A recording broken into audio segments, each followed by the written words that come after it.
ওং নমঃ ভগবতে বাসুদেবায়।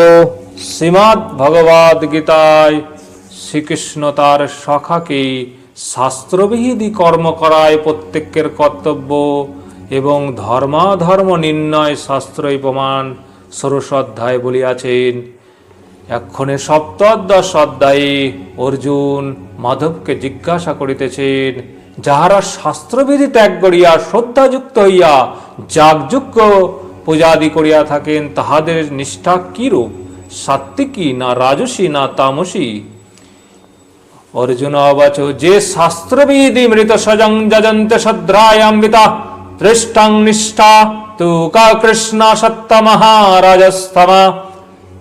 তার উত্তরে শ্রী ভগবান বাচ, ত্রিবিধা ভবতি শ্রদ্ধা দেহিনাং সা সবাজা সাত্ত্বিক রাজসী চৈব তামসী চৈতে তাং শৃণু। শ্রী ভগবান কহিলেন, দেহীদিগের সাত্ত্বিকী রাজসী ও তামসী এই তিন প্রকারের শ্রদ্ধা আছে। উহা স্বভাবজাত অর্থাৎ পূর্বজন্মের সংস্কার প্রসূত, তাহা বিস্তারিত বলিতেছি, শ্রবণ করো। সত্যানুরূপ সর্বস্ব শ্রদ্ধা ভবতি ভারত, শ্রদ্ধা মায়া হয়ং পুরুষয়া যশস্ব স এব স। হে ভারত, সকলের শ্রদ্ধা নিজ নিজ অন্তঃকরণের প্রবৃত্তি বা স্বভাবের অনুরূপ হইয়া থাকে।